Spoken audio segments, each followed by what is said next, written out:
Alright, you guys. I couldn't let this one slide. Um, so this is the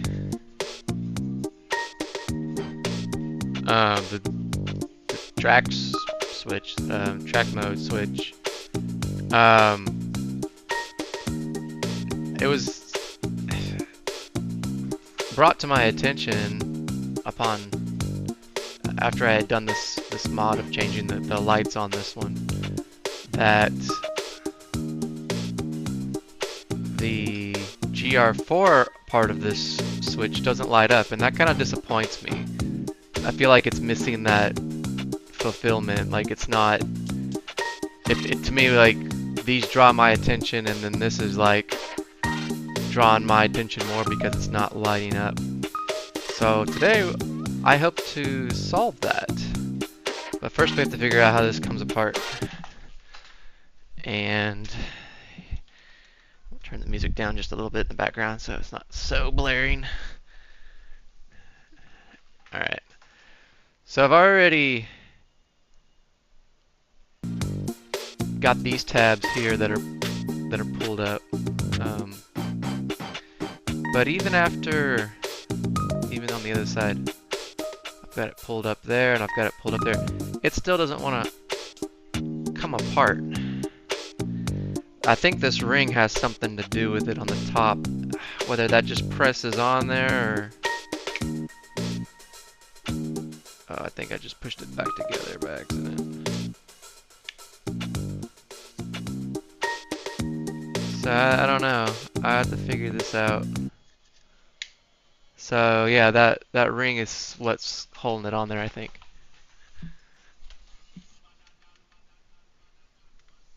So let's see if we can't pull that directly off. It doesn't feel like it wants to budge. I don't want to be too forceful with it. Oh, I think I see something here.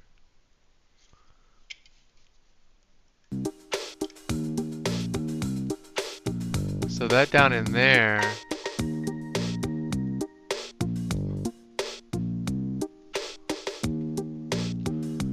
what if I take another one and push it down while I unclip that? Let's see if I can push it down at all with 3. Ah, it was. Okay.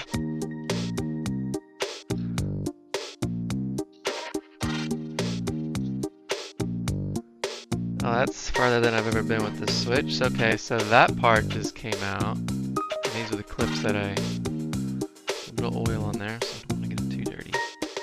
Aha! Which reveals the clips there on this inner ring. See, if I would have kept pulling, I would have broke those. I'm glad I didn't. So it's not the rubber, it's actual ring, the inner ring here. You can see it's starting to separate. I got my fingernail underneath it. I got 2 clips that are holding.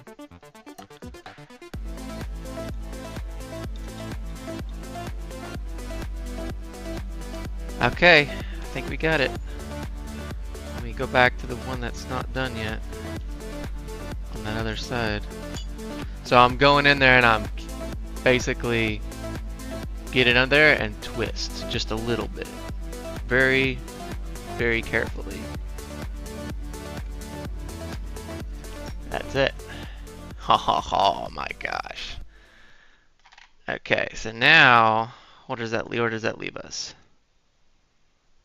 It leaves us with this same problem as before, I think.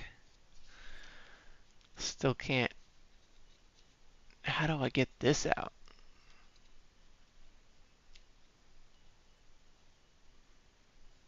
Any clues?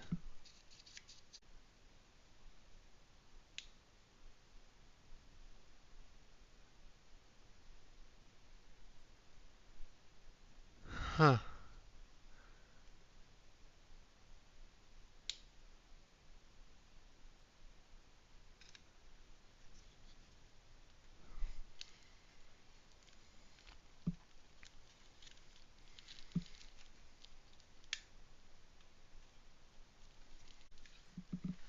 Jeez.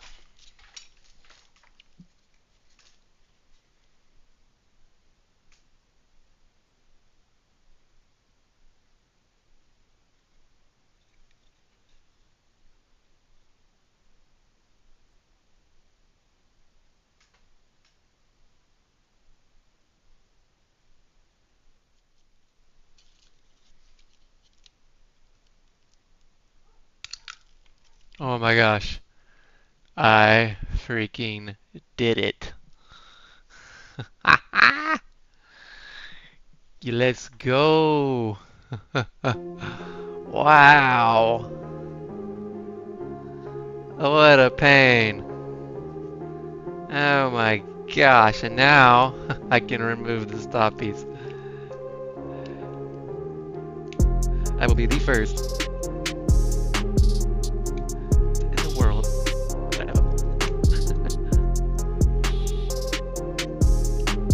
to have removed.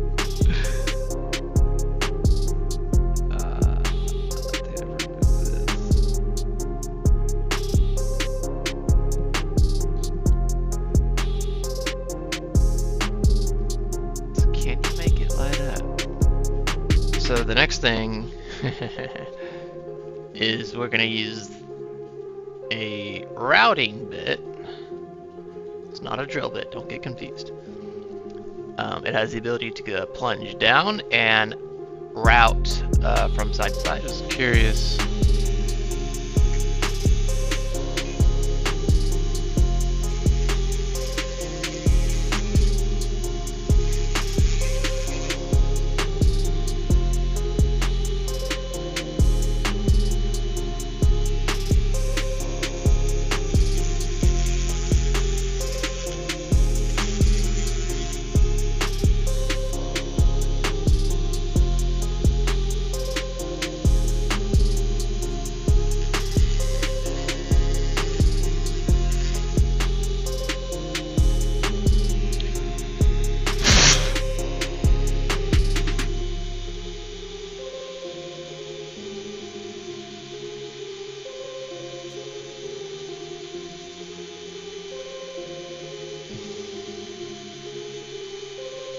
Hard to tell. I think so, but it's hard to tell.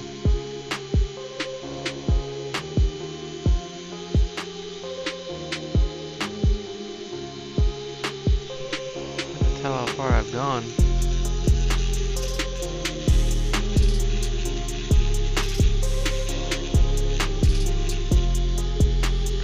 Ooh, wait.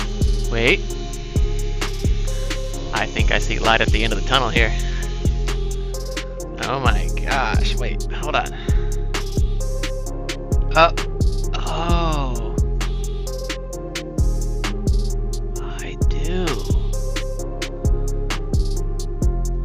see light at the end of the tunnel. That is white. You can't see it because there's nothing on that side. But this. Watch this. Okay. So as soon as we see white, we just stop. That is it. Amazing.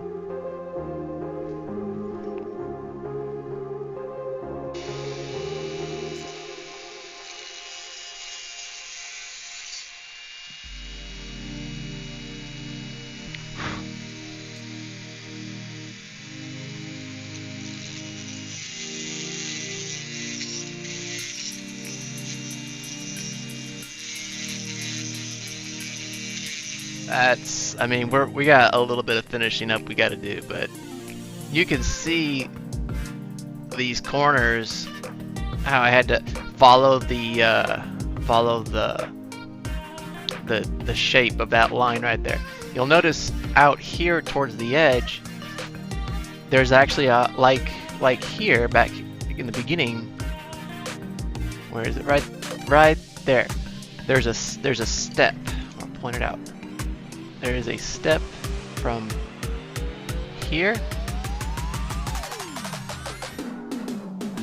Sorry, yeah, there, and then it goes up to here.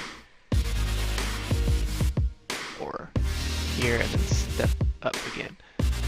Anyway, there's a step, and so following that over here, there's also a step. So I realized, oh,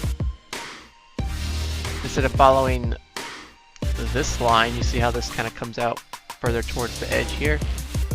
That's when I started to notice that I was getting some cutting into some white here at a higher level than what's down here.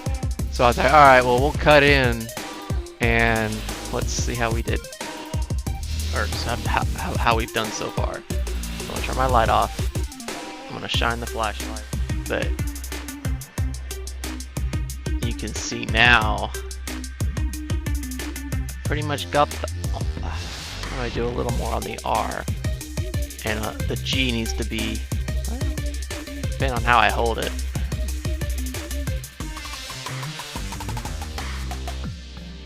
I'm getting most of the G.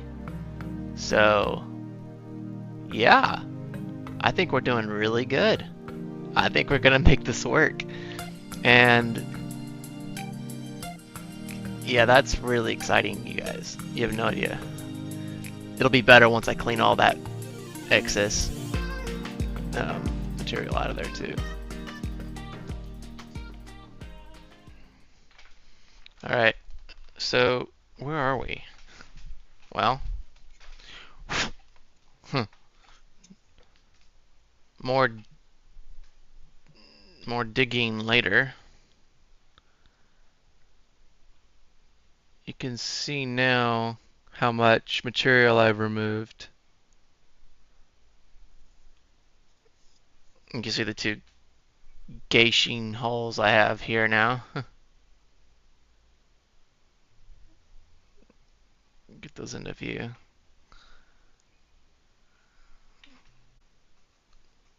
It's not balsa wood. I think it's like birch plywood or something. You could 3D print a piece of plastic, but what I did was I cut it to the shape of this side over here to make a little shelf. I already glued it on here once, but basically the LEDs can be like glued down using E6000, and they'd be distanced pretty good, I think. You know, depending on where I glue it, up here or down here. I think I'm going to kind of go as far down as possible. This piece of wood is actually bigger than it needs to be. I could probably cut the ends off of it, and it'd be just fine. So after some time going back and forth,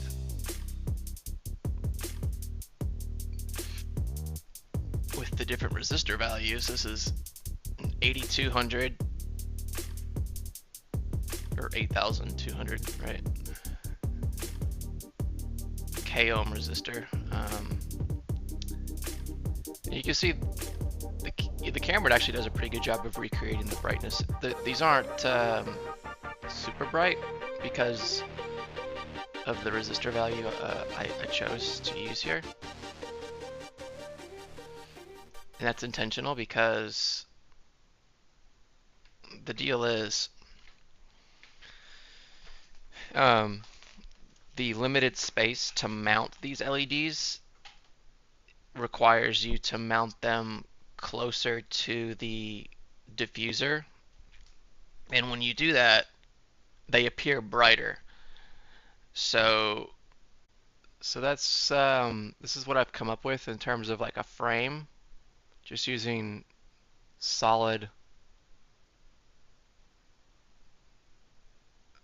wire, basically solid core wire.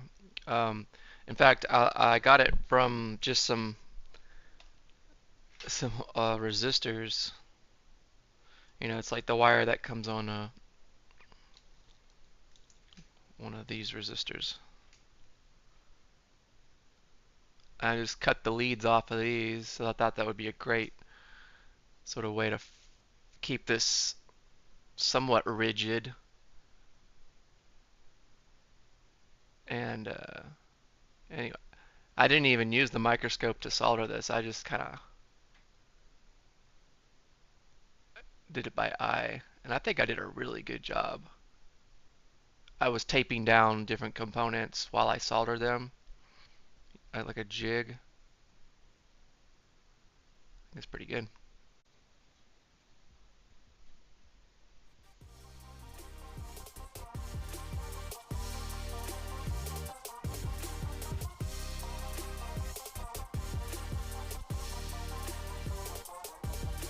Hope you guys can see that. Right through it. This is not easy, you guys. This is, you know, you gotta be really careful. So looking at the board on where we're gonna solder the power wires for this, I've already figured that out.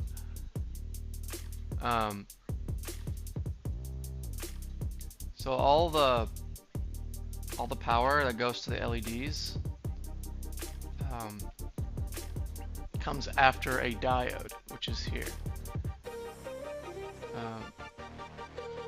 This pin is your 12 volt positive, and this pin is your 12 volt negative. If we turn the board this slightly this way, you can see where the trace comes off the ground pin, and it goes to these two.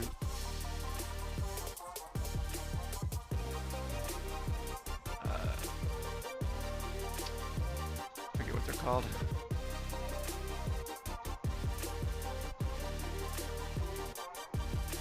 They come out on this side,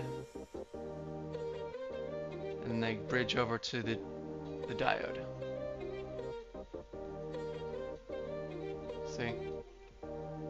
So we want to solder on this side of the diode for the ground, and it looks like there's a fresh pad right there we can tap into. And there's also a pad here we can tap into for the 12 volts.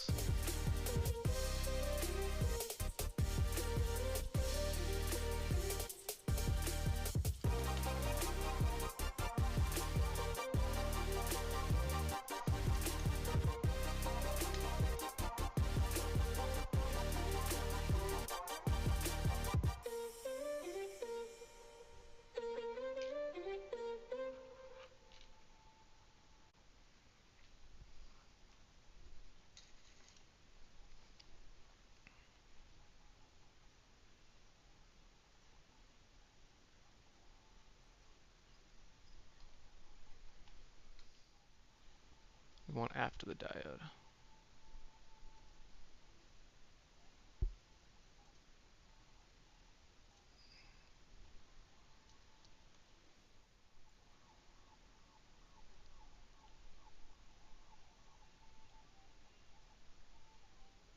Okay.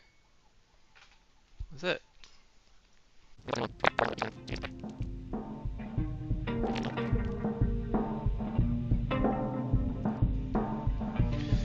Let's just see if we can fit this back in this case.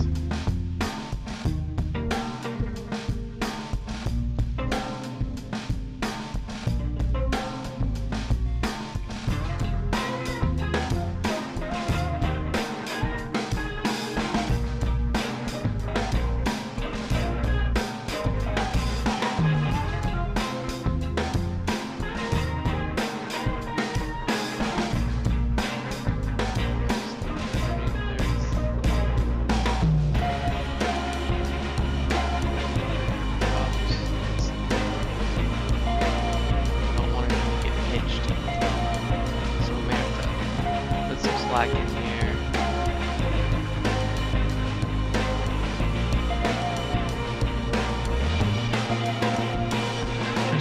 I think we're okay.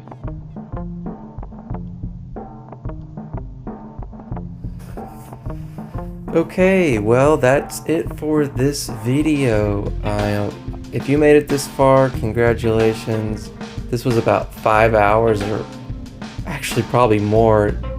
worth of footage I had to condense down into a 20-minute video. I wanted to get it all in there to show the process, and I mean, do this at your own risk, right? There's a disclaimer, but it is possible, and it's really cool if you can pull it off. I think it turned out awesome, and I'm really happy that I did this. It was a lot of fun. I even got the brightness equalized with the rest of the Switch. And people asking me, "Hey, do mine." Hear my phone going off. But yeah, thanks for watching. If you like my, videos, think about liking and subscribing.